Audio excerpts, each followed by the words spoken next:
Namaskar. On behalf of India Foundation, I, Dr. Pawan Chaurasia, welcome you all for today's panel discussion. The topic for today's discussion is conflict in the Gulf and regional reconfiguration. This event has been organized by India Foundation in collaboration with the India Habitat Center. To discuss this topic, may I request our esteemed panelists, Shri Manish Shanji, CEO of Center for Global India Insights and India Right Network, Ms. Indrani Bakshi, CEO Ananta Espan Center, and Ambassador Anil Trigunath, former ambassador to Jordan, Libya, and Malta, to kindly come to the dais. May I also request Captain Alok Bansal, Executive Vice President of India Foundation, to come to the dais.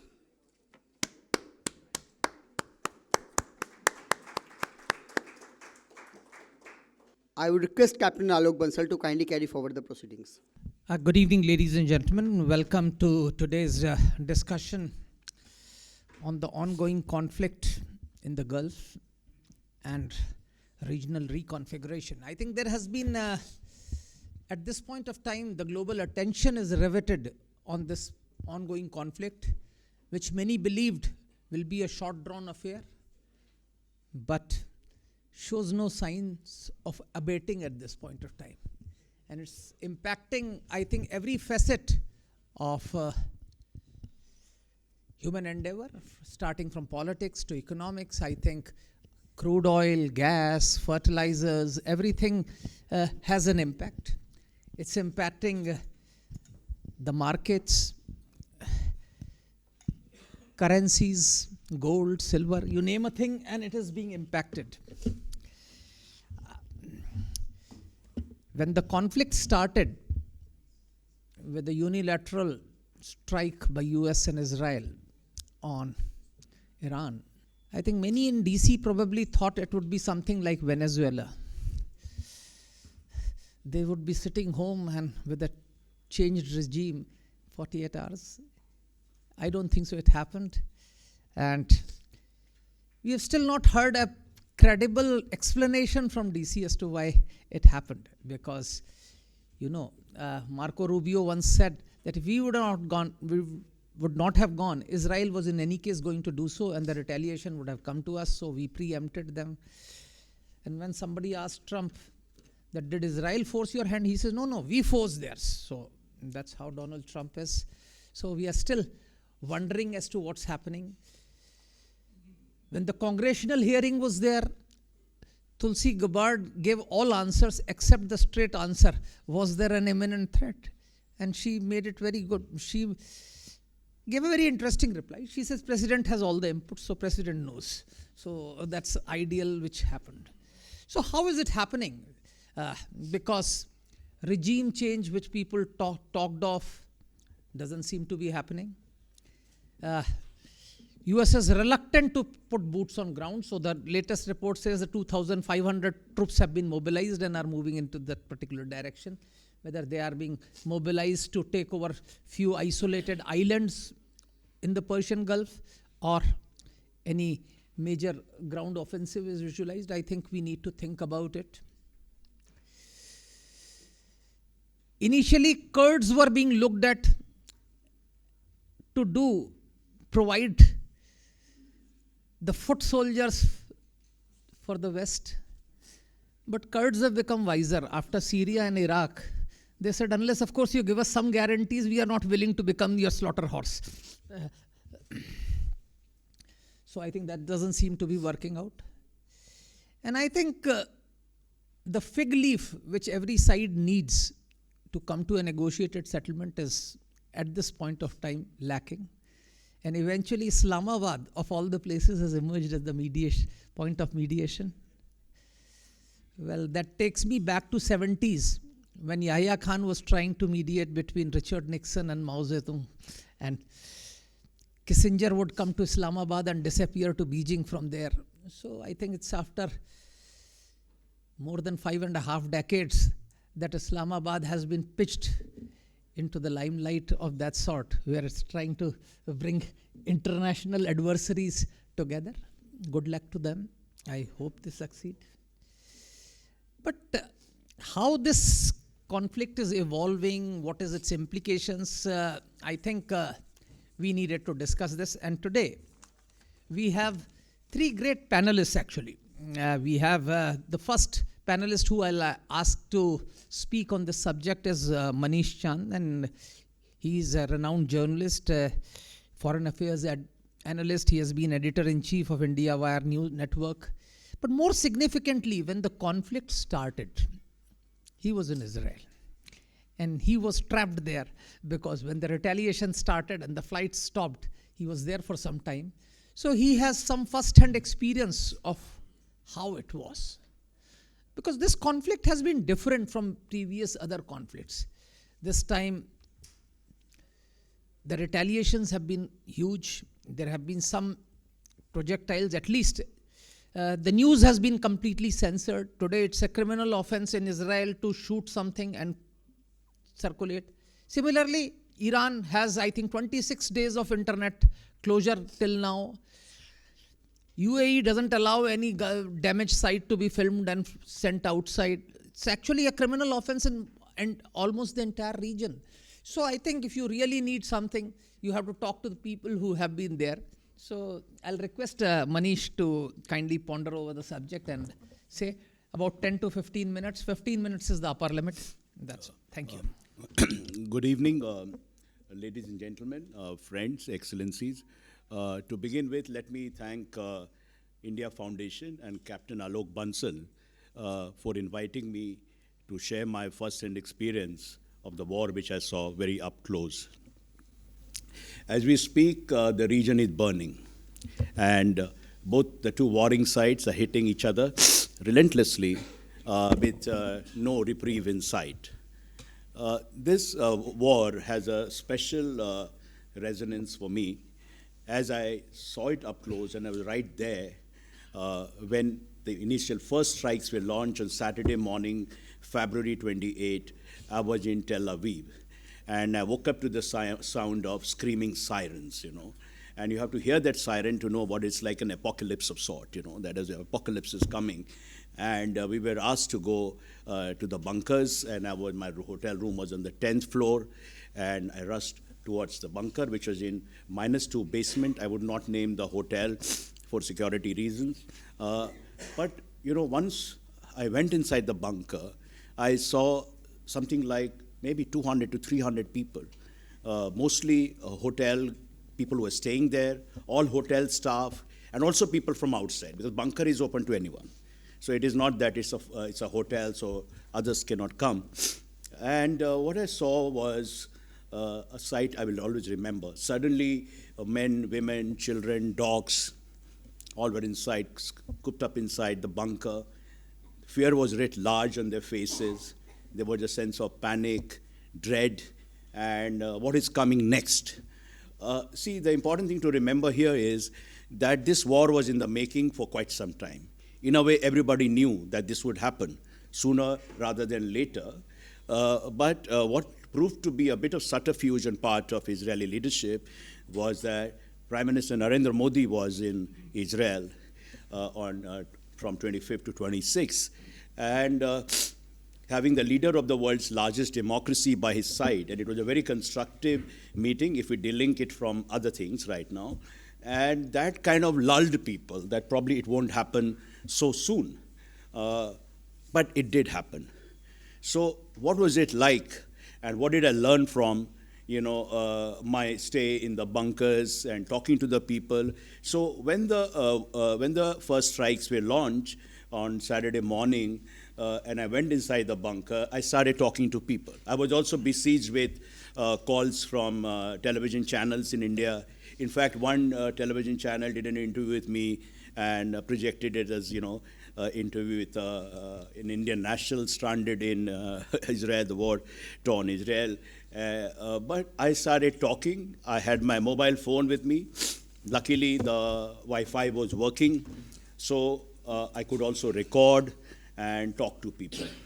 So here I want to talk to you about what I learned from talking to different people, both Israelis and non-Israelis. First of all, Israeli people I spoke to were not particularly surprised. They knew it was coming, and they are hardened because, they have been used to it. These old bunkers and bomb shelters because of rocket attacks from Hamas and Hezbollah and all that. So it did not come as a huge surprise to them. So they were quite calm in a way. Of course, everybody fears death, and it could happen anytime. Anything can get hit, despite being in the bunker. So, 2 or 3 major things emerged from my talking to different people. Number one was that Israelis felt that this was a war of, that in a way it was justified. And justified in the sense, a lot of people shared that view with me, that Iran poses an existential threat to Israel. So this war was designed to protect them. And if the cost is short-term suffering, that we'll all suffer, so be it, for long-term security. By the way, this was a spin given by Prime Minister Netanyahu. It prepared Israelis for this war, and especially after October 7 strike by Hamas, that was a defining moment when the tide of public opinion completely changed in Israel, which is that they call it the worst day in Israeli history after the Holocaust. Around 1,200 people were killed, so many people injured, women were raped and tortured, and that completely hardened Israeli public opinion, entire Israeli society across the spectrum. The hatred which was already there probably got exacerbated, got aggravated, and that, Israel has to do something for its survival, for its mere survival. And this was a spin, this was a messaging which Netanyahu kept on doing relentlessly. So he had prepared Israelis for war. So they were not particularly surprised. Another important refrain I heard from the Israeli people I spoke to was, by the way, this strike took place on Sabbath, the Jewish, the holy day, the Jewish calendar. And I found a bit of religious fervor there, talking to some people, that they saw it some sort of holy war. That is, it was all part of a divine plan. I was surprised to see all this, because I mean, for me, the war was appeared to be totally meaningless, and with all the suffering, devastation, and destruction that it implies. But they try to frame it as a kind of holy war. And, in Hebrew, there is a word which Netanyahu popularized, Amalek. Amalek is evil. And so Iran was Amalek. So when I spoke to some women, men, and they would tell me, whisper me, in a way, the tone was that they deserve it. That is, it's good, we need to chop off. And the expression, I don't know the Hebrew expression, I forgot, the head of the snake. They call Iran the snake in the backyard. That has to be eliminated. War is justified only as a form of self-defense. And it was precisely portrayed like that it was a war of self-defense. It was a preemptive strike. It was not an aggression, according to, and this spin was there. And this spin has percolated to people's mind, way of thinking, ordinary people of Israel also, because these people were not any think tank people. These people are not strategic experts or anything.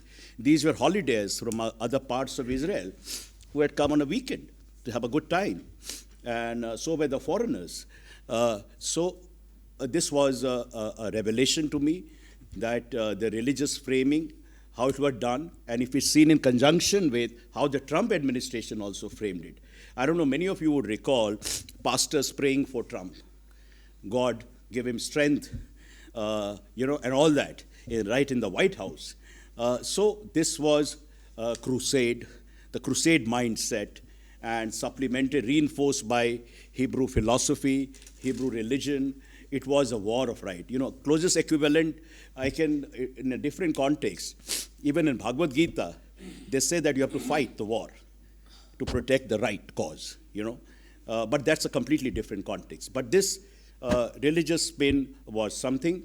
And later on, this was also framed in the context of clash of civilizations. So there were different people of different levels of education and training, and this is a sense I got that Israeli public opinion, there is so much of hatred against Iran, which was a revelation to me. So, when people talk about when the war will end, my submission is that from what I gathered, talking, and before that in Jerusalem also, that this war is not going to end anytime soon. That you may have a tactical ceasefire, which probably we will have in 2-3 weeks, but the war in the mind will continue. And that is the most alarming thing, because with so much of hatred, so much of polarization that has happened, and it is so deeply embedded in the minds of people, that this war is not ending anytime soon. So, I'm trying to give you a vivid feel. And now let me come to foreigners. And, we had people from, different nationalities. I saw a lot of Europeans, French, Americans, and all that. And since they had just come for holiday, they were totally, like all their plans were unhinged. And obviously, it was all meaningless for them.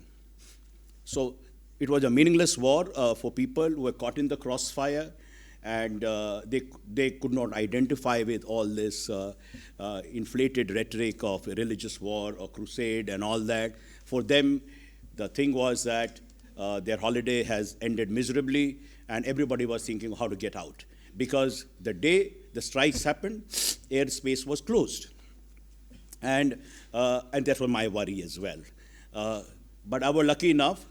I'll just quickly wind up my narrative and then move on to the main subject of this discussion. 5 minutes?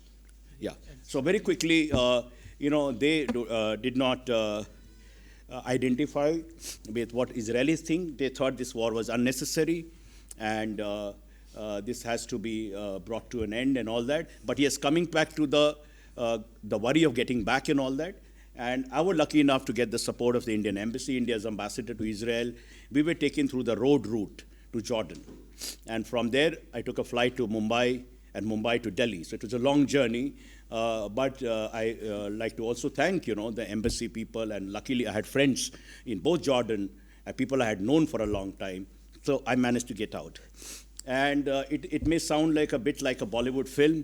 And can you believe it, that after suffering all this, experiencing all this, I landed on the holy day, that is holy celebration. And when I reached my home, people were playing holy as though nothing was happening. So it was a very surreal sort of thing, On one hand, you were bunkers and sirens, and then I come and I get plastered with colors, and here I am. So that is my story in brief. And looking ahead, let me just... So I've already said that hardening of public opinion, Israeli public opinion, which Alok wanted me to focus on. And so across the spectrum, there is so much of animosity against Iran that this was bound to happen. And this is the most worrisome part of it. And the subject now, the last part, just 3-4 minutes, I'll conclude, is how this war will lead to has led to a recasting of the geopolitical landscape in the region and the world. So first part is that I have just made some bullet points. One is that my sense is that schisms will widen. Polarization will increase in the region and across the world. US-Israel coalition will continue to be locked with Iran in endless hostility and distrust. If better sense prevails, there will be a tactical ceasefire, with both sides claiming victory and pausing military operations. But the ideological war and war by other means will continue. Secondly, new conflicts and wars on religious and ideological lines will erupt from time to time. The Middle East, West Asia, what we call, will continue to remain volatile and unstable. Another important thing is that the US-Israel-Iran war is being framed as a modern version of the clash of civilizations. And this is how it is framed by the Trump administration. And that particular spin will continue. So what we're talking about is Christianity versus Islam, crusade mentality will take over with worrisome consequences for the world. I just want to say one or 2 minutes. Coming back to my experience of bunkers, what I found in those few minutes, that in crisis, we human beings, there is human heart. And people were bonded by empathy. There was a sense of community that was born in those moments. Normally when you are in a hotel and you're sitting in a breakfast table, nobody recognizes you. And you see now everybody, we were all in it together. This was a sense of community that was born out of this. And the night before the attack happened, in Israel, they have something close to holy called Purim. And I was there out with some friends, and I saw Purim festivities and all that. And Purim holiday, Israelis shout Al-Dudya. And everywhere in the bunkers, people are saying, I'm Israel Kai, which means people of Israel live. Incidentally, in his speech before Israeli parliament, Prime Minister Modi also invoked this, and which won loud applause from the audience. So this survival instinct of Israelis, that people of Israel live, I'm Israel Kai. And one bit about mythology, that Purim harks back to a phrase from Talmud, according to which Jews must drink until they cannot distinguish between two of the holiday's main protagonists, Haman the cursed and Mordecai the blessed.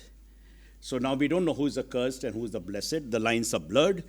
And so essentially, I'll leave the rest for further discussion. I used that time for a lot of introspection. I could not sleep for a few nights because of the sound of siren. I read a lot, and I wrote something, a small thing, which I conclude a small poem. When the bombs are falling, the night sky is lit up in a carnival of colors, and death is so near that you want to cuddle up tight and vanish in the abyss of bliss. There is no before or after, only me and the dark laughter. Thank you. Thank you. That was a great poem to actually sum it up. And I also had the good fortune of being in both in Israel and Iran last year. In fact, this factor, yes, has been the dominant theme within Israel. In fact, for last few years, I have been hearing that it is the Shia Islam which is a problem. Sunni Islam is actually moderate. In fact, to that extent that they even felt that Al-Nusra and all were okay, but it was only the Shiites who were actually a problem. And the very fact, as Manish said, that they deserve it. Now, this is very ironical, because when Ben Gurion was the leader, he believed that all non-Arab Muslims are going to be the allies of Israel. And in fact, in the initial decades of Israel's existence, its relations both with Iran and Turkey were very, very good. You could see Israeli tourists in Iran moving around. So this, we have really moved far off from that particular situation.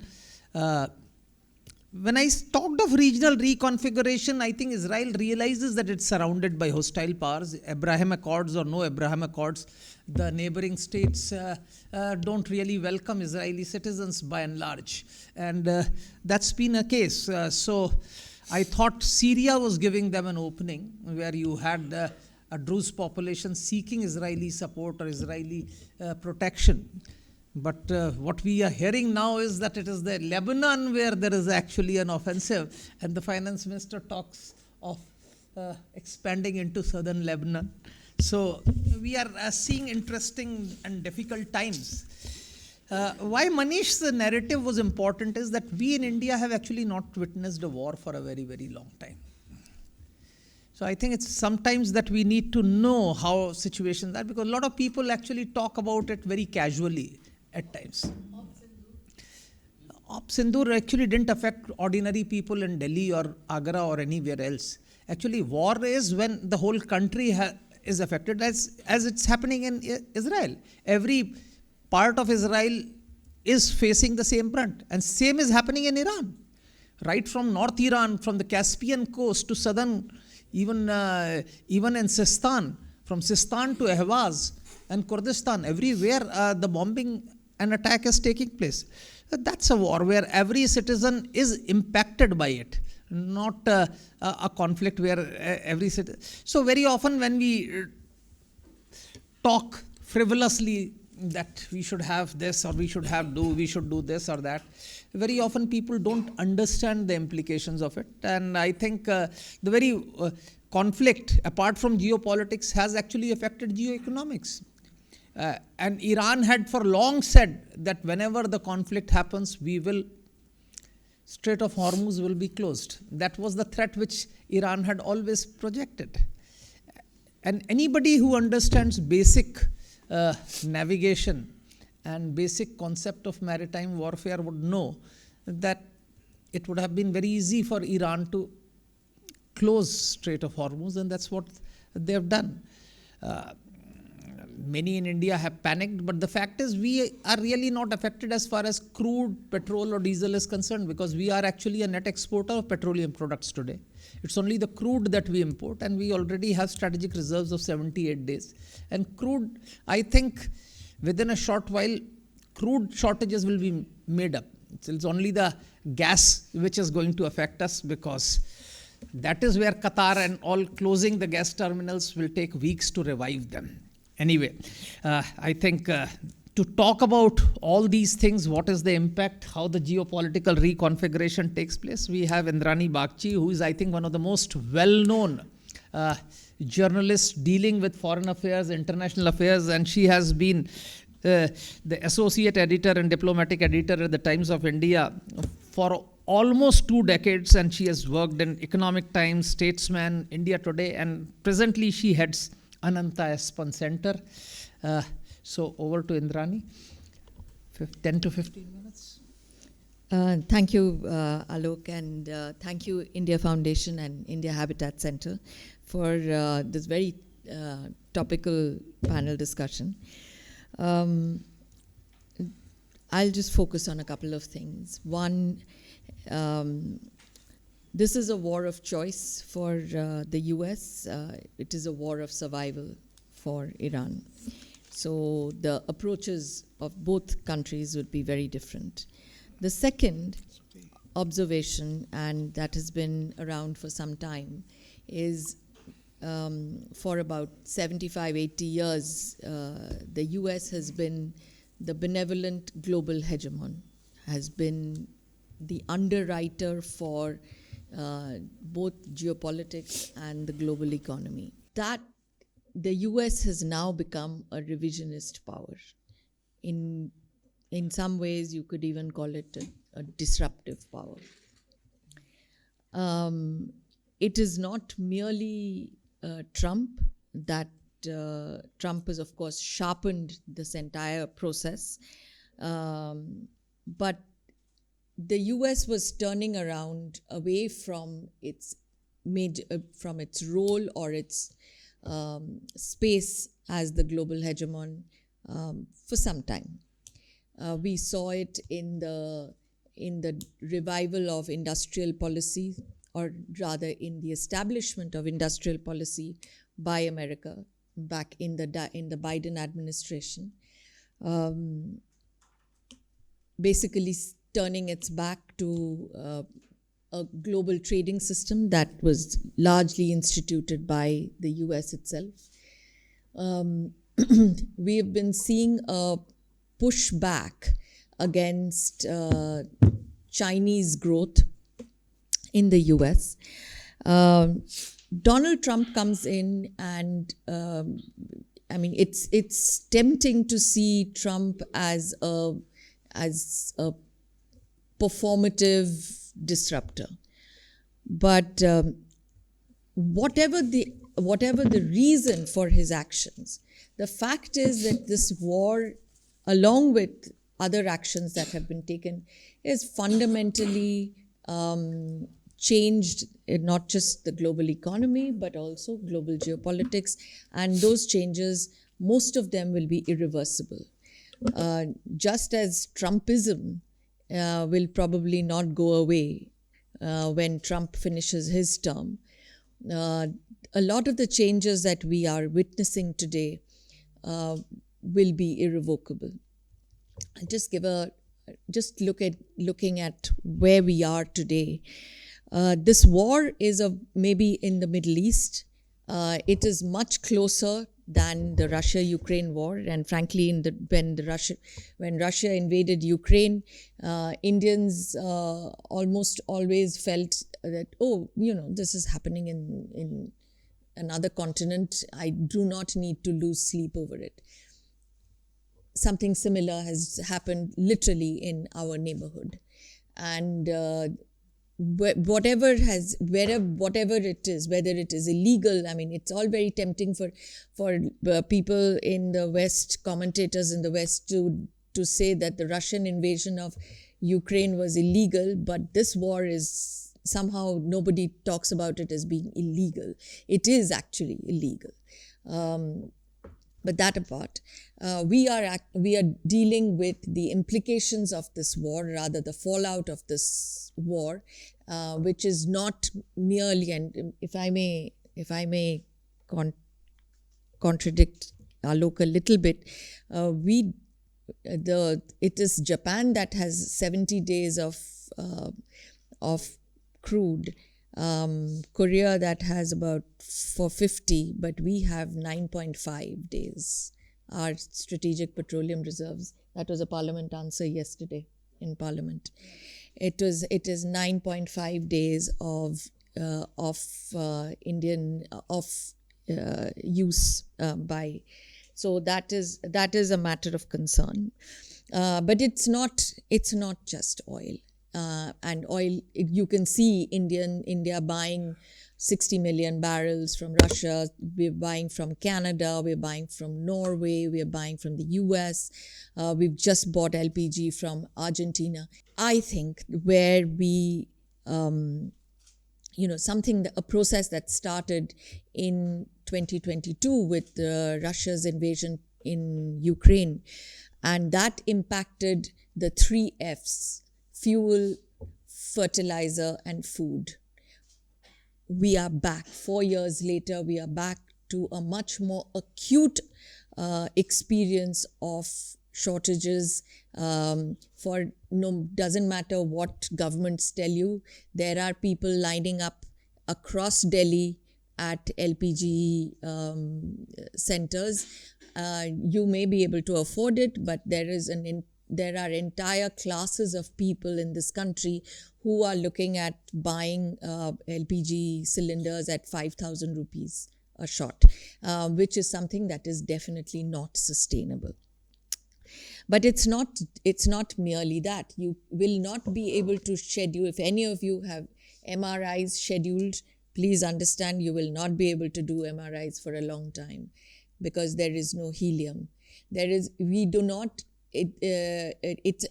today it's MRIs, tomorrow almost all advanced semiconductors chips will have to either stop or decline in production because helium is an essential part of the fabrication process, and there is literally no substitute for helium. We are looking at a naphtha crisis. I think we have a little bit of storage of fertilizer, which will probably take us through the next sowing season, but not much more than that. But this is India, and just for comparison, I just wanted to say that by the 31st of March, American farmers would have to certify to the US Department of Agriculture whether they will be able to grow corn, which is their staple, or whether they would have to go grow soybeans. And I'm saying this merely as an illustration of the second and third order consequences of this particular war. Their nitrogen fertilizers come from the Middle East, takes 30 days to get to the US. The fertilizer costs have gone from about $200 odd per whatever unit to about $900 per whatever unit. if the farmer decides that he does not have enough fertilizer or that it's too expensive, he gets to move to soybeans as a crop, which needs less nitrogenous fertilizers. The problem is you cannot actually eat bread made with soybeans. The grocery bills will go up because your bread basket shrinks, your bread prices go up. On the other hand, the soybean crisis is not new. Last year we had an even bigger soybean crisis because China, in their retaliatory tariffs, decided to stop, actually pre-Trump, China decided to stop buying US soybeans in 2024. They did not buy in 2025 either. India, which is one of the bigger buyers of soybean oil, not soybeans. We do not buy raw soybeans from the US because of GM. We have been buying soybean oil from Brazil and Argentina, which is also feeding China. Basically, that also means that US farmers will be looking at a crop that may or may not have the kind of markets that it did. The second, this war, we are literally in a race to the bottom. It is whose missile launchers and missiles and interceptors deplete faster. That's what the war is right now. We know that there is a depleted munitions arsenal in the US. Their NATO allies also cannot come up with extra supplies, largely because they are putting their supplies to the Ukraine war. So and we've known for a while that there has been a production delay in the US. So even though President Trump got 11 defense companies to say that they would quadruple their production, it is not instant noodles. It will take a long time. Besides, for everything that you want to make, you need your rare earth magnets, which are now in very short supply, thanks to a completely different tariff confrontation that has been happening with the Chinese. And the Chinese have now... So we are in a place where where wars are not merely human beings being killed. It is resources, it is defense production, it is supply chains. That's literally what this war is about. The closure of the Straits of Hormuz basically means that there are a whole lot of items, whether it's resources, whether it's commodities, whether it is components that do not make it to their destination, largely in Asia. The war may be being fought in West Asia between US and Iran. The impact is all across the east, that is Pakistan eastwards. If you map chemical companies across from South Korea down to Thailand, there is a slew of companies that have declared force majeure clauses, which basically means they will not be able to complete their orders, they will not be able to supply because they do not have components. Everything from dyes to colors, to paints. When you map second and third order consequences, this is going to go very, very far.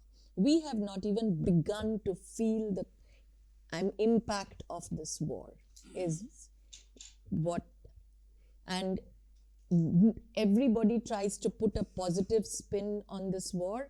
There is literally no winners in this war. This is a lose-lose war. I have seen people saying that this is a great grand strategy of the US against China. Yeah? sure. But what it has done is post Venezuela, at least Venezuelan oil came back into the market, which had been sanctioned since 2018. Post this, Russian oil has been unsanctioned, Iranian oil is unsanctioned. Although it's technically for 30 days, I do not see a situation where where the lifting of sanctions is going to be revoked. And frankly, even if it is, I don't see anybody actually obeying those sanctions any longer. So you've gone right back to where we started, which is all this oil is back in the market, is back on the seas. They cannot travel. The other part of this is what does it mean if tomorrow the Straits of Hormuz suddenly miraculously get open? Everybody suddenly sees the light. Trump says, forget it, I'm done with this war, I have won, I have killed 50,000 people, I am going home.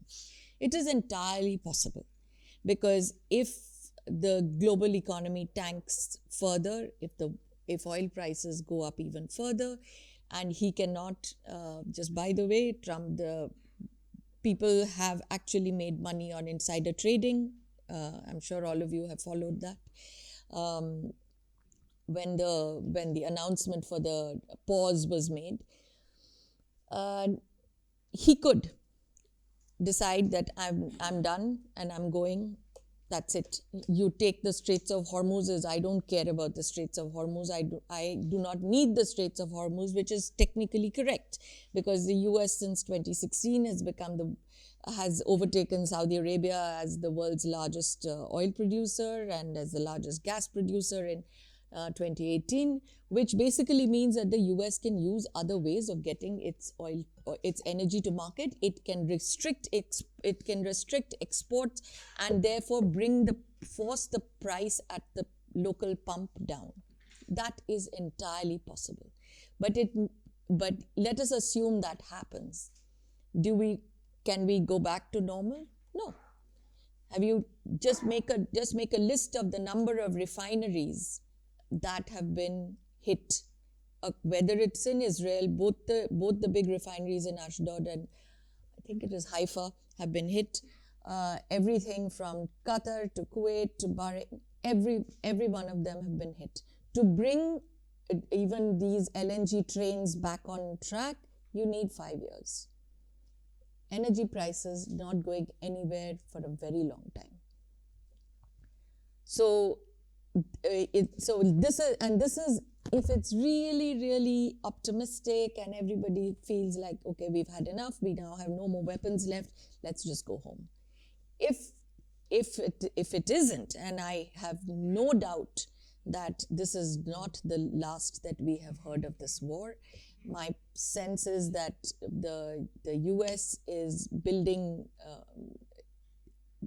putting boots on the ground, even if it is as a political tactic or a negotiating tactic, but it is.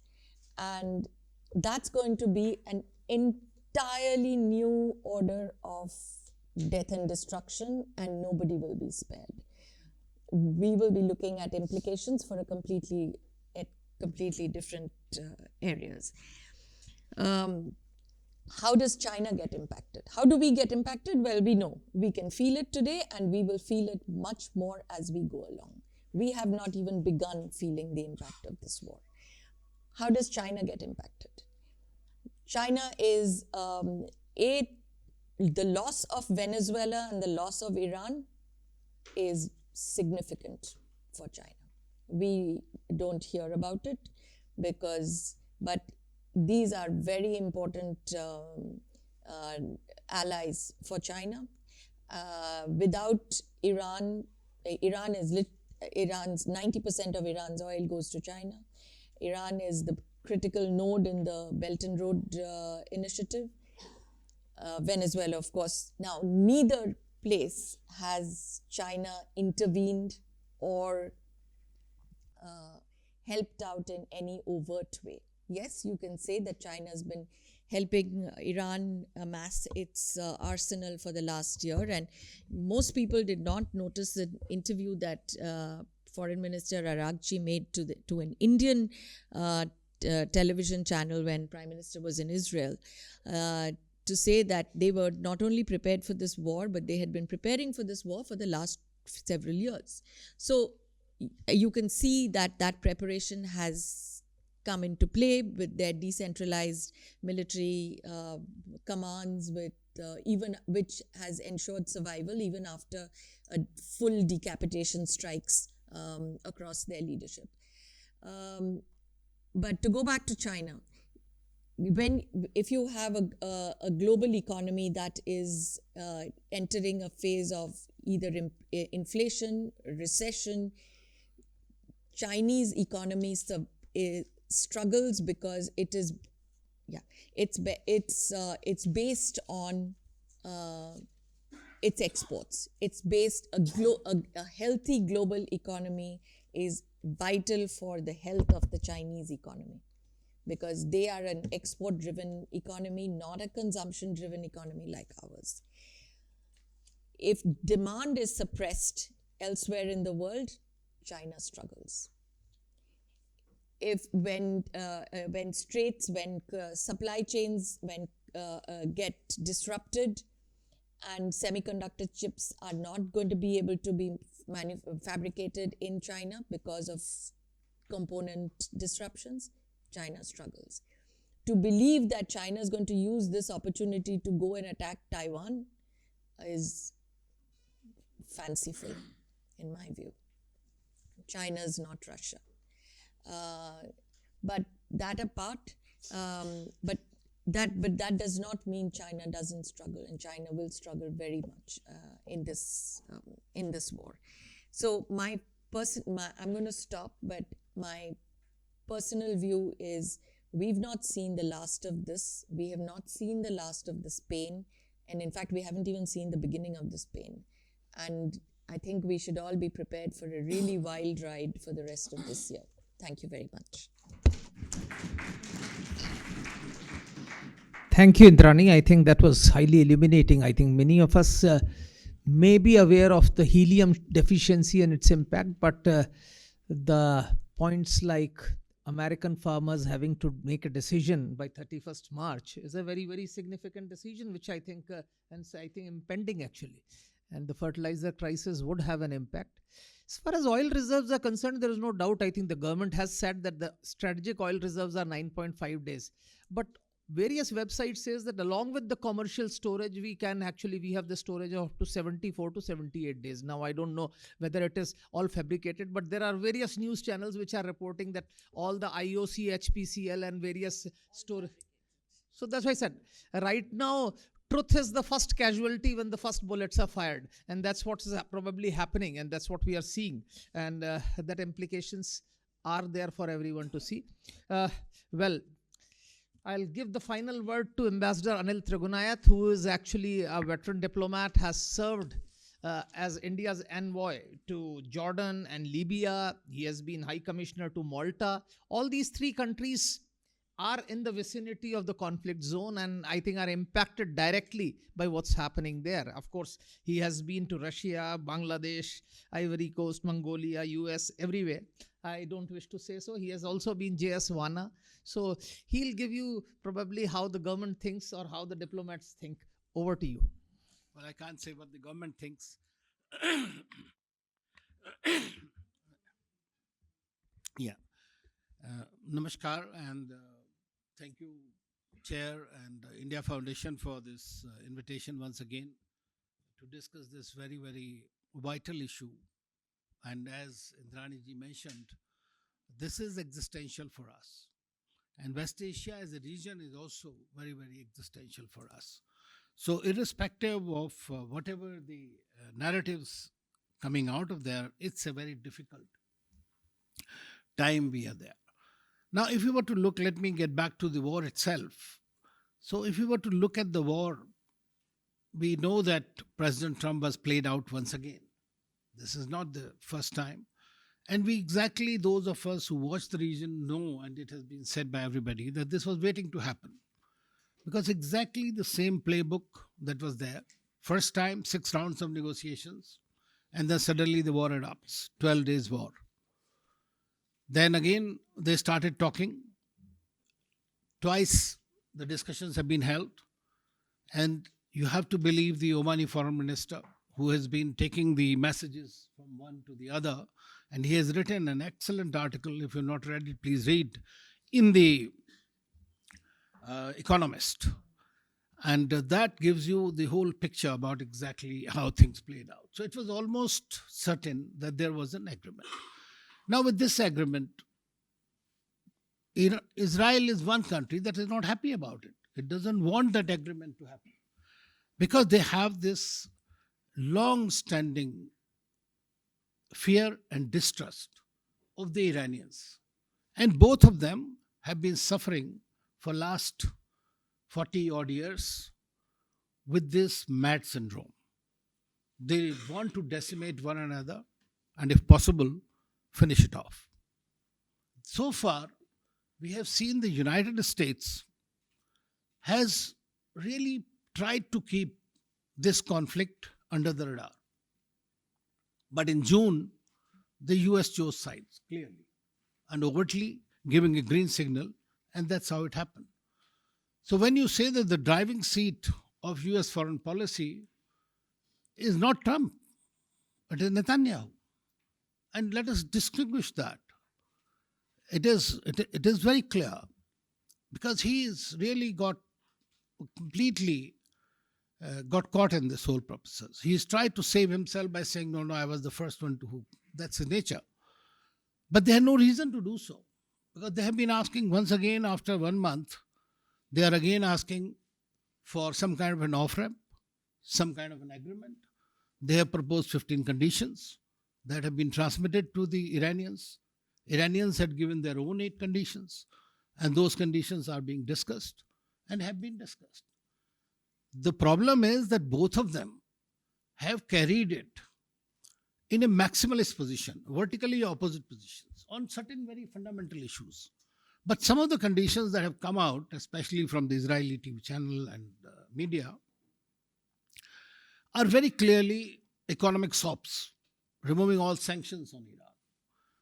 But everything is with a caveat, if you read it down further. So this was essentially calling for an abject surrender, unconditional surrender, and just revert to being a subservient country. I feel that the Americans, all of us know that, really don't have a sense of geography, let alone the culture. Everywhere they go, they make a bigger mess.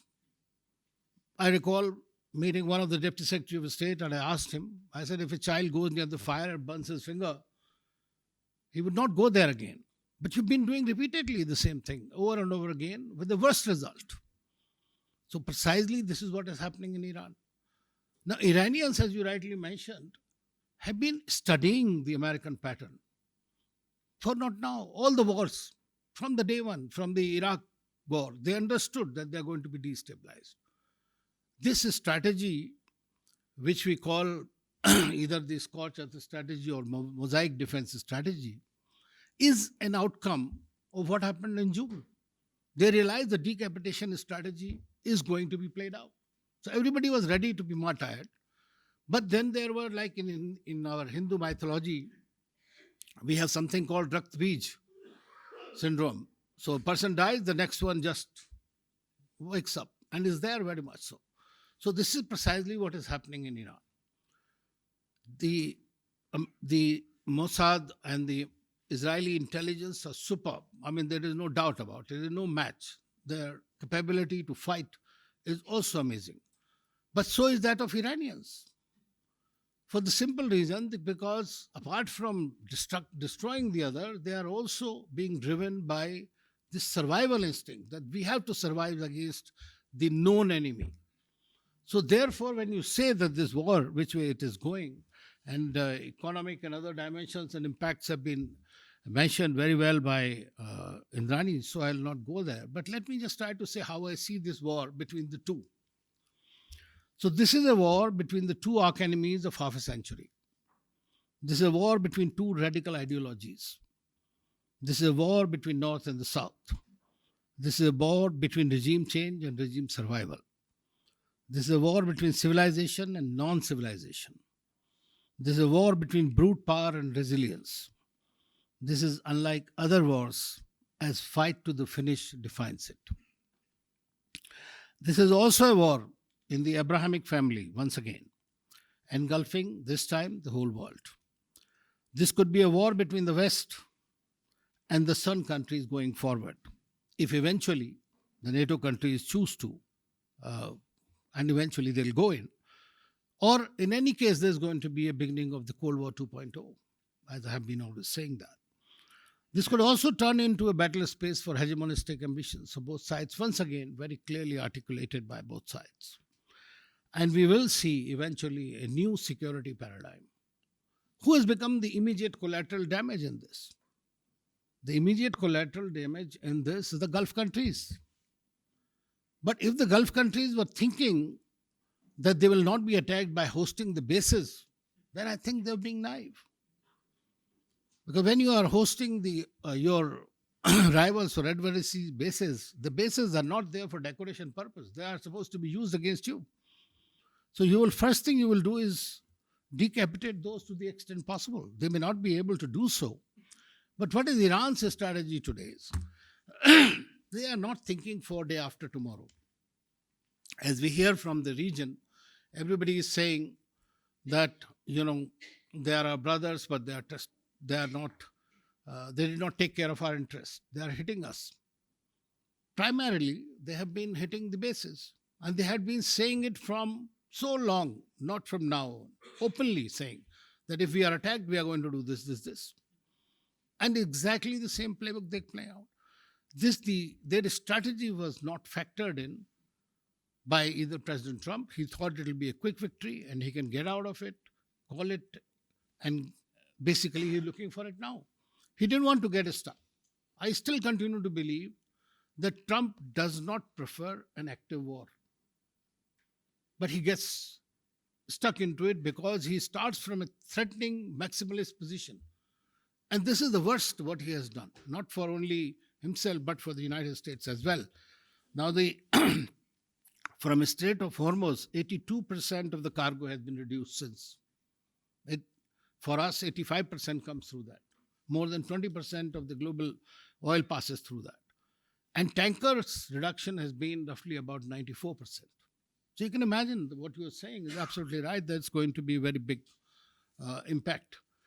Now, Iranians today, I personally feel that if the Americans had not attacked, there was a great possibility that there could have been an internal either reformed regime or removal of the regime by itself. But today they have really coalesced them, all the people, because if you are a civilizational country, first you stand for your own country. And that's precisely what they are trying to do it. As far as US is concerned, we have all seen illegal war, whether domestically, they have not taken congressional approval. That's why President Trump doesn't call it a war. He's calling it military operations, like the Russians called it special operations. So here, there was a CBS survey a couple of days back. So you're right. When you said it, 66% of Americans think that this was a war of choice. And 60% of them disapprove of it. And 57% are thinking that this is going bad for the Americans. Because the Americans' cost of living in the US itself is going up. $6 per gallon is the oil there. So they are in a very bad shape. By decapitation, they thought they'll remove the regime, but instead, they have brought more radical elements into this, whether it is IRGC leadership or whether it was Mustafa Khamenei or anybody else for them. So this is something that you don't expect. You go into a war and you don't know what will be the outcome. When you don't have an exit strategy, you get mired into it. They have done it earlier, 20 years, they were stuck in Afghanistan. They are here. And I'll once again tell you something. As far as if you go around and see, as all of us are internationally interested in the international war, none of these superpowers have won a single war. They have only destroyed. China, UK, the US, Soviet Union, all of them. They have fought long wars, destroyed the place, but nothing has happened. This is precisely my worry is if Iran becomes under Iraq or Libya, where I have seen myself what happened. So that will be the worst case scenario for them. But currently there is a tremendous trust deficit on all sides. And if I was an Iranian, why would I trust the Americans? It's simple. So they are coming from that position. That's why the position taken by the Iranians is also very strong. The Strait of Hormuz, which is important, has not yet been closed fully. It is open for case-by-case basis for certain countries, including India. And that's a good thing for us. That speaks volumes for our relationship with different countries in the region.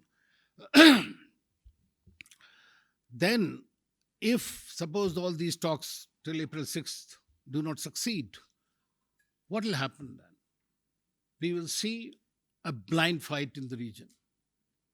The Iranians will also not leave any stone unturned to destroy the desalination plants, the energy infrastructure in the region. As you mentioned, that 4 to 5 years it will take for them to restore what they have already been destroyed. So it will be a very disastrous kind of a scenario for the whole world. And nobody is going to come spared out of it. So this is something. Then Houthis, which have been sitting quietly right now as a reserve force, will also go, and Bab al-Mandab they will like to attack, and that will also be closed. Once that happens, then you have further problems coming your way. Hezbollah is continuing, even though they've been decimated over the years, but they are continuing to fight the Israelis. And as you rightly mentioned today, we don't know really what is the situation on the ground, whether in Israel or in Iran or anywhere else, even in the Gulf countries. The real damage will only be known much later. So it's the worst case scenario. The only thing I feel that can save us all out of this situation, let President Trump, in his typical style, claim the victory, that he has eliminated this, and get out of the Middle East. Thank you. Thank you, Ambassador Trigunayat. I think there is no doubt about it. I think what you have said is very, very right. For Iran, this is a war of survival. And having been to Iran at least twice in last 1 year, that they are facing an external aggression, there is a rallying around the flag, which would have been expected.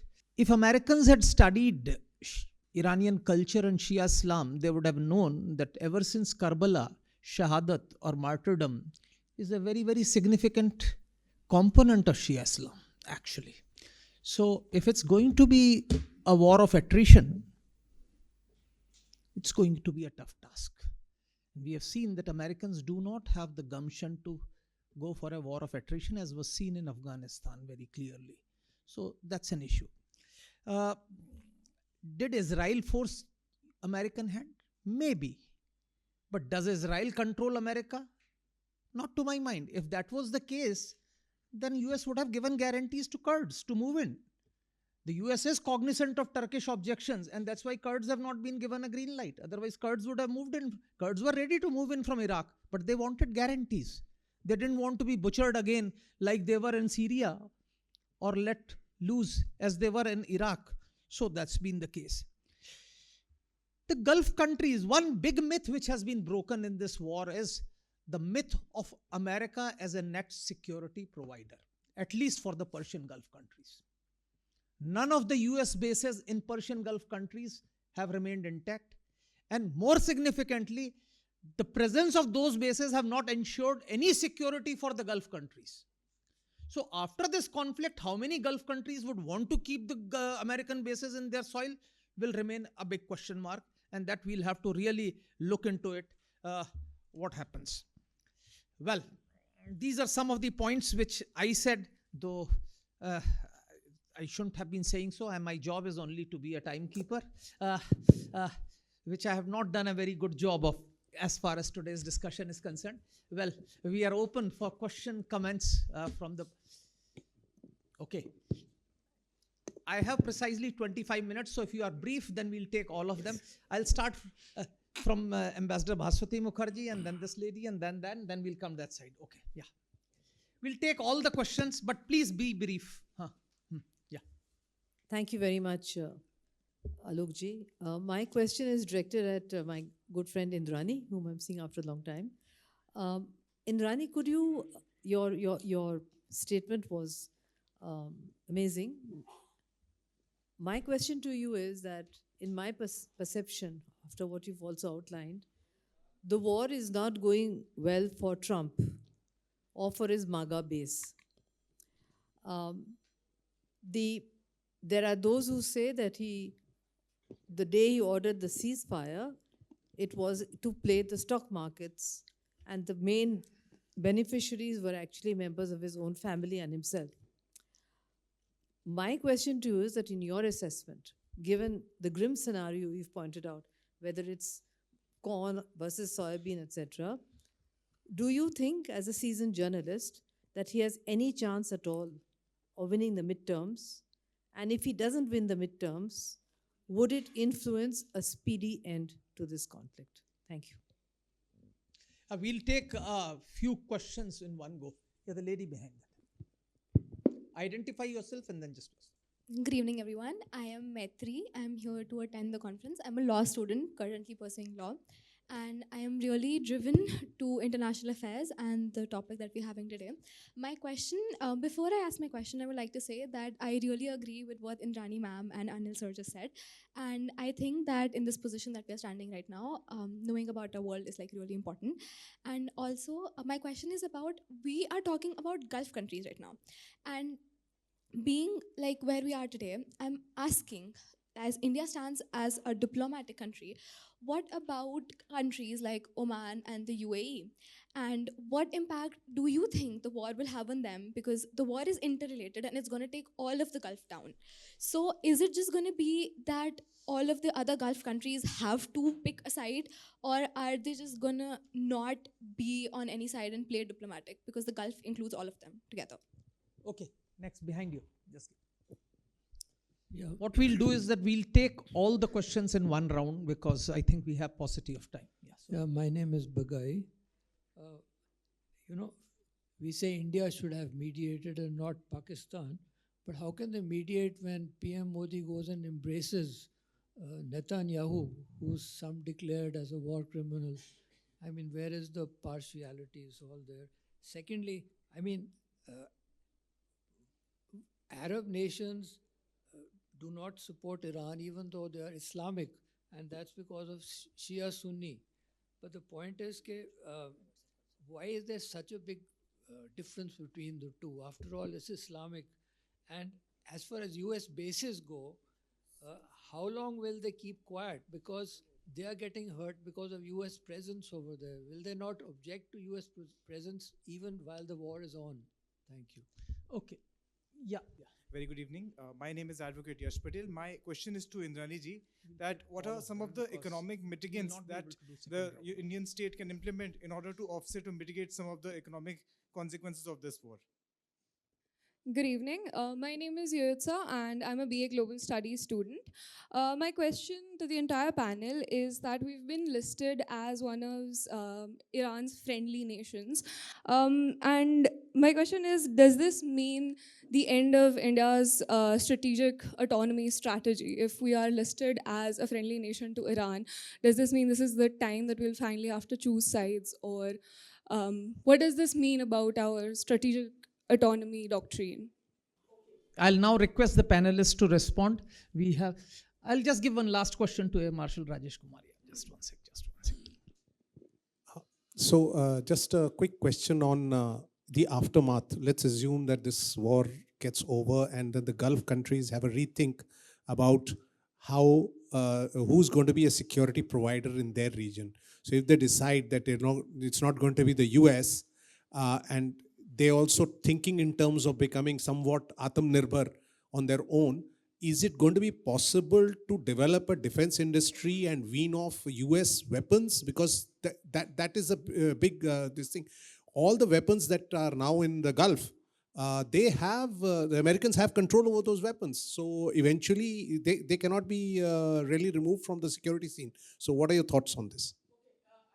Okay, thank you for this great points actually. I really want to be quick, so I started with ABC and try to be very quick on each point. By ABC, I mean by A, assumption. I think that there is a lot of assumption here that we should come back to the question of a Zizekian question, that what if the way we perceive a problem is already part of problem? So while we are talking and saying, that Iran is a regime, or for example, is a popular regime, unpopular regime, it's again a kind of perception, which is actually for more than 70 years, 47 years, it's raised by the media, Western media. It's the same actually. If you, for example, go and read about what is happening, for example, about India in, for example, Hindutva, a lot of comments, just you see that, is it really what is happening? So Iran is a regime, and by this kind of idea, we as a superheroes come and try to, the big dictator, we try to assassinate the big dictator, and people say, welcome, come here, and we will, for example, say everything is okay. You assassinate Iranian supreme leader, what is happening? Not even in Iran, in India. You see what is happening in Lucknow, in a lot of parts of India. There are a lot of people who just, for many days, they text us, they come to the embassies. In Lebanon, in each country, they are talking about this kind of idea. The second point is ballyhoo. I mean ballyhoo. There are lots of big noise. At the first point of this argument, this escalation, we were very open to this, as actually Ambassador Anil Tergunat also mentioned very well. We also sent verbal note that if there is a war, it will be the regional war, because as he mentioned very well, it's existential for us. It's exactly existential for us. We negotiate with them. We negotiate about JCPOA for more than 1,000 days.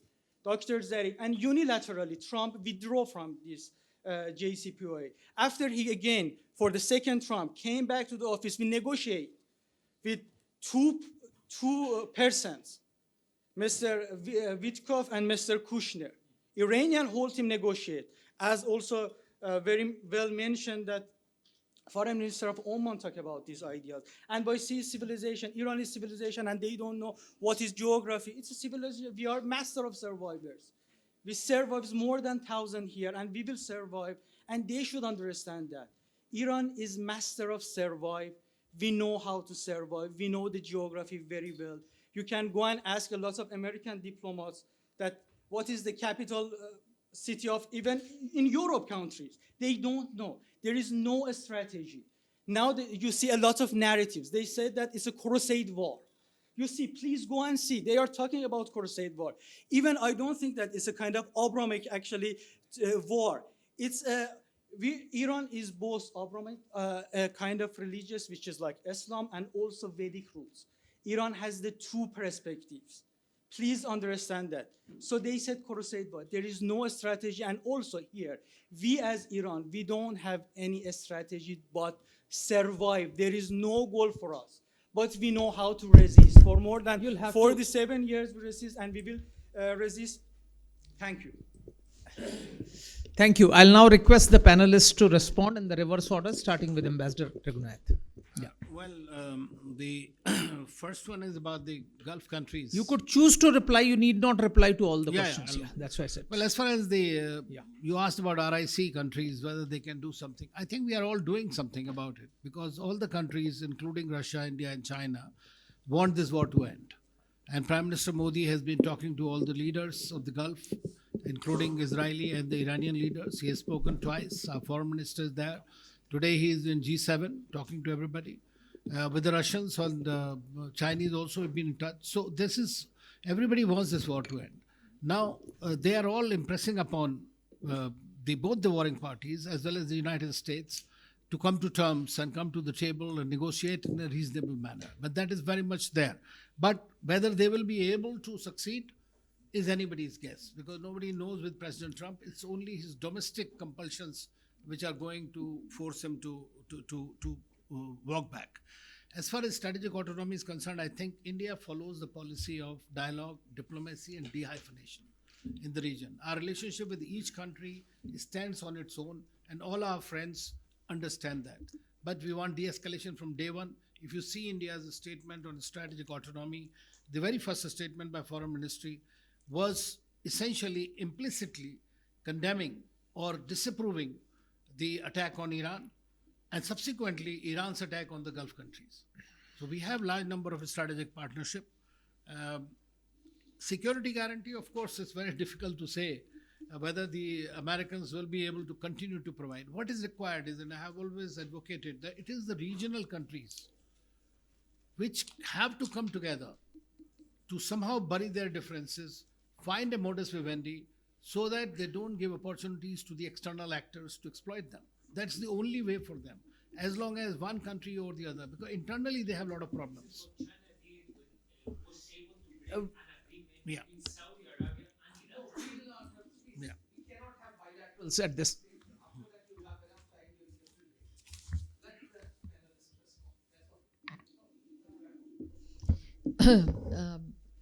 Bhashwati's question, she's about the midterms and Trump, whether this will affect. And I think even before the war started, Trump was losing almost all the GOP, the Republicans were losing almost all the by-elections, the small state elections, the special elections. Across even in red states, there have been many red states that have turned purple, which is a matter of concern for the Republicans. With this war, I think what you will see is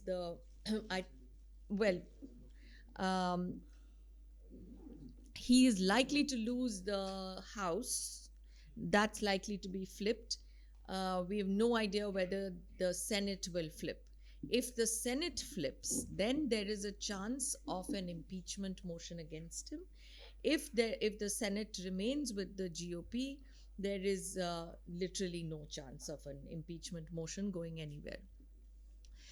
Impact on Oman, UAE, and whether Gulf Arab countries would rethink. I think at the end of this war, every country in the region will be reassessing their relationships with the US, with Israel, with Iran, and among themselves. I do not believe that as a result of this, all US bases and all US investments in these countries will disappear, because certainly for Saudi Arabia and the UAE, Iran remains a bigger threat than America or Israel. So I do not believe that they would not use American assistance, military assistance, to deter Iran. For them, Iran is their biggest challenge. I think Oman and Qatar might actually cut a deal with Iran. I do not think the other two will. However, within the region, if they can, at this point, they cannot actually come to a deal with Iran, because militarily, frankly, I think Iran controls the, shall we say, escalation dominance at the present moment, because at every stage so far, they have retaliated with something that is bigger and more destructive than what has been done to them. So at this point, they are in control of the escalation dominance. Their escalation strategy is very simple. It's a horizontal escalation that's going to stay. How will the India, why did India not mediate? India hates mediation. India doesn't understand mediation. India does not understand. India does not do mediation.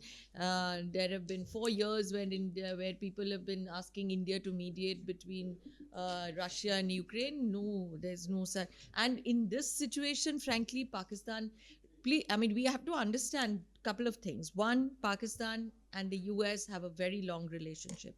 This is not the first time that Pakistan is helping to negotiate an end a war between the West and the other. It was not just 1971 when the Taliban and the US sat down to talk in Doha. It was Pakistan that was in the middle. Even in this, it was Egypt, Turkey, Pakistan, and Saudi Arabia, the foreign ministers who met in Riyadh to do the first conversations on the war, on ending the war. We must also remember that from 1981, since Iran does not have an embassy in Washington, D.C., it has always been Pakistan embassy that has represented Iranian interests in Washington, D.C., just like the Swiss represent American interests in Tehran. So Pakistan definitely has a much greater sort of claim to be a mediator over here.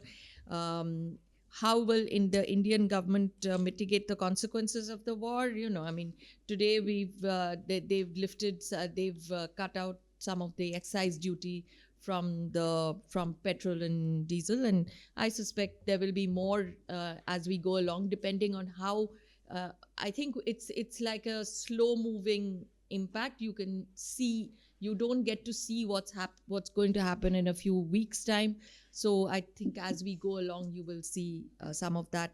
Strategic autonomy. This is a much abused term, if I may say so, for the simple reason that in today's world, your strategic autonomy is dependent on what control you have over resources or your supply chains or your value chains. Honestly, we can't speak of strategic autonomy. We can only say that, yeah, we are friends with Israel and we are friends with Iran. Yes, we can say that. That is not strategic autonomy, and let nobody tell you otherwise. So, thank you. Manish. Very quickly, a question was asked whether China, Russia, and India can band together and do something to end the war. I don't think the three countries are exactly on the same page. Of course, they agree that the war must be ended, but there are divergent perspectives. There are conflicting geopolitical alignments. Russia and China have been very strong supporters of Iran in this crisis. India, of course, is playing the game of strategic autonomy and all that. I think what we need is a large coalition of anti-war countries, the widest possible. You see, the sad story about all this is that UN seem to have disappeared from our calculations, as though it doesn't even exist. I mean, we are talking about the rules-based system, and nobody's even talking about the United Nations, what United Nations can do. So this underscores the redundancy of the UN system and United Nations Security Council, and that's profoundly worrying. The second part, again, coming back to strategic autonomy, I think we have done well, except for the timing of Prime Minister's visit to Israel that gave impression to some people that we are on one side and all that also weakened our position. But that controversy apart, I think we have exercised strategic autonomy in this, after some would say some missteps or, inaction. India has been quick to try to repair relations with Iran and reach out to Iran in a very proactive manner. And Prime Minister Modi himself has spoken to the leaders of a whole range of countries, Iran, Gulf countries, Israel, and now, of course, the big man himself, who's the architect or co-architect of the war, President Donald Trump. So he's spoken to the widest possible number of people. There'll be more calls. Foreign Minister Jaishankar is working the telephone calls. And, as he was saying, that only Israel seemed to have a very pronounced existential threat. This is very funny, I mean, others also have existential threat. And of course, Iran is existential threat from Israel. And as Ambassador Sigunath was saying, India has such huge stakes in the region, and we're all getting impacted. I see that my, my maid or people who work for us has to pay so much money for the cylinder. It is utterly crippling, It is so unfair that one mad megalomaniac sitting out there is wreaking all this devastation across the world. So we have done well with strategic autonomy. There's no question. And one very last point I want to make and re-emphasize that very quickly, which is that make no mistake about it, the war will continue by other means. That is, we are always looking at it through a narrow strategic lens. We need to enlarge this debate about civilizationally, some of the things I talked about, the Hebrew philosophy war, the clash of civilizations, because I saw so much hatred there during my free days, so much of deep down. I mean, you need to detox that to get really at a situation of peace. I mean, this is utterly absurd that normal people could be brainwashed into thinking that you should be hating an entire country and entire people. Thank you. Thank you. Just a few points I thought I'll just say before I request my colleague to come for the felicitations. I think there was a question asked why Arabs and Iran are not on the same page. Please understand, it's not the same with all Arab countries. Iran has made it very clear. Though there have been attacks on Iraq and Oman, they said, we have not launched attacks on Iraq and Oman. Oman, in fact, was the mediator. But now how it will happen is different, because Oman is not Sunni predominantly, it's an Ibadi predominantly. But Iraq, of course, is a Shiite predominant, but it's an Arab state. So it's not the faith, I think. So it's actually the interests which have been there. And I think that's it. And the Gulf states look at Iran differently. Oman looks at it quite differently. Qatar had been reasonably friendly with it. For Bahrain, it's again an existential question. In Iranian parliament, they have seats for Bahrain. So Bahrain says it's a question of existence for us. So UAE looks at it differently. So all countries look at it differently. So each has individual issues, and that will probably continue to impact. As far as India is concerned, we are going to be impacted. The government has done well to reduce or slow at least the payoffs of impact. Because please understand, if the war continues and keeps getting aggravated, many of these multinational corporations which have their offices in Dubai, etc., will scoot. Already they have asked their workers to work from home. But how long will that continue? And if that happens, please understand, $55 billion a year is the remittances that we get from the Persian Gulf region. That's not a small amount. So we need to be very clear as to how this war impacts us and is going to impact us. Of course, one positive side is that even a skeptic like Donald Trump will probably find some virtue in shifting to solar energy and wind power and non-conventional energy sources, because he doesn't believe in global warming. So I think probably the war would make him see some virtue out of non-oil energy sources. With that, I think I must thank all of you for coming, and I'll request my colleague, Dr. Pavan Chaurasia, to come here for the felicitations. Thank you so much. As we wind up this session, may I request General Dhruv Katoch, the Director of India Foundation, to kindly come to the dais and felicitate our speakers. Manish, we'll start with you. Thank you so much.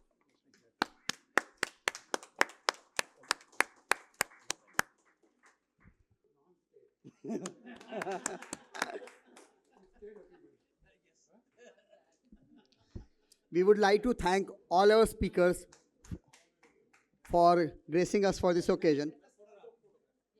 We are also thankful to the India Habitat Center for being cooperative for all our endeavors. And most importantly, we are very thankful to all the people who have come up for our event. Thank you so much.